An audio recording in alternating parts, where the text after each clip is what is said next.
Bannar úsáid as na fhíorúsáideach ar bhaile díospóireacht a chothú i meas grúpaí atá tuairt faoin pleanála Teanga.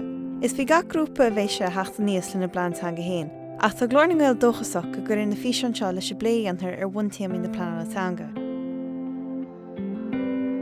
Tá sé mar aimimh na fhíorúsáideach trúr bhreise a thuairt go bhfuair gomann maidir le Fhondúireacht Sheosaimh Mhic Dhonncha. The purpose of these videos is to help you promote Irish in your club through Fhondúireacht Sheosaimh Mhic Dhonncha. The Fhondúireacht aims to promote a chuirthaige pleanála, a strategic approach to language planning in GA clubs. While a lot of clubs already organise cearchúiseach and so on to promote the use of Irish, it's important that these activities are seen as part of a wider, structured plan that will enable clubs to build progress and to achieve their vision, or fiche, for the use of Irish in the club.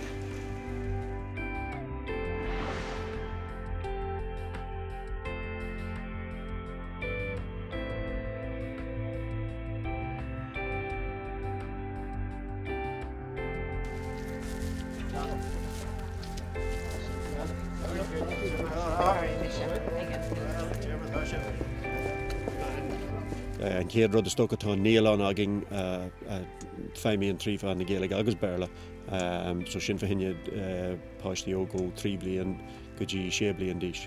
Tá muid gúsáid Ghaeilge le fhornmhaí cearthaigh chomh maith, tá muid gúsáid Ghaeilge timpeall sa Chlub an seo le na daoine fásan a bhuail den Chlub, síos na cruinnithe agus gachrad.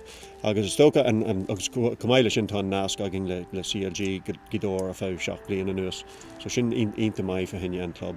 Tá go leor daoine anseo le Ghaeilge. Sin an rud déanann ahan duine a scoileocht anseo sa deisceart, so tá Ghaeilge de cineál ag an acu, agus an rud atá muideanna éirí a dhéanú ná deis a thuairt an Ghaeilge sin á amach. Tá an Chlub seo aonanta dearfach san na Ghaeilge agus bhí le blianta fada anuas, beidir ó bunaí an Chlub in idir chuid. So just an rud atá muideanna éirí ná pleanach orla chéile agus an rud is fearr den a bheith páirteach san Fhondúireacht seo nó an comórtas a bhí ribh sin ná bhfuil daoine ag teachtamach ón taobh mhaith agus ag bheasú an obair atá déanta agus fiú ag thuirt fiú abal rá bhfuil seo ceart beceartméisi déanamh rud seo eile nó rudí mar sin, but tá sé jazz nuair atá an daoine as an taobh mhaith isteach chun cineál féach an dear an obair atá déanta agus.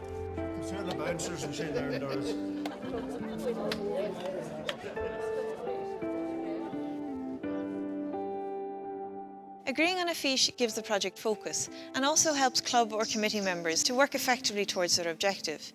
The fiche also helps us to set out realistic goals that will help the club to make real, measurable progress and choose appropriate actions from the list provided by Fhondúireacht Sheosaimh Mhic Dhonncha.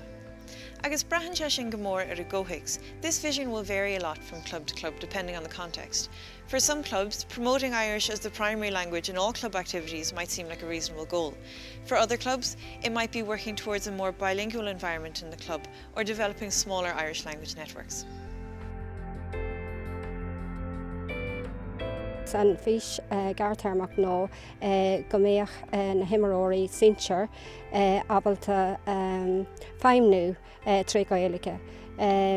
Bíonn siad ag tréanán an seo agus bíonn an Ghaeilge úsáid acu sa tréanál agus nuair a imríonn siad ar an pharc. Agus an sin an Ghaeilge leathnamach tríd an Chlub go léir de ahan duine gur mínló Ghaeilge a lóirt agus an pobl agat sinna ach táid ag tosnú agus caiimiid na pleanála a chur síos.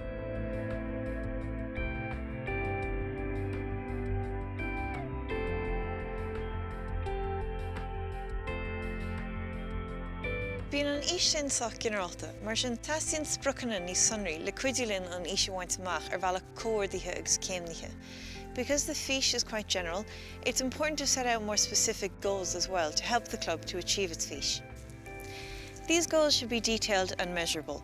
What exactly do we want to achieve? Who is the target audience? And what aspect of club life are we hoping to influence? Gandai caiimiid síos caiimiid plé le chéile agus caiimiid teachs le rud éigean a féidir le ahan duine aontu gandait am hiarm héan bralam sa eáil an club seo a bheith mar club le an Ghaeilge. case an bóthir, caiimiid leorfhí cé bhéh bliana atá ggéist an sin nach.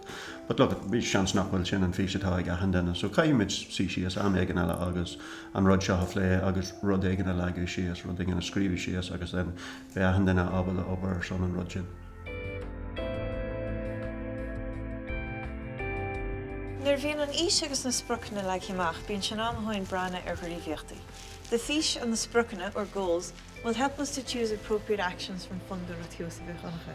Actions that will be effective and achievable, and that will help to strengthen the use of Irish in the club and to build a solid foundation for further progress and for more ambitious aims in the future.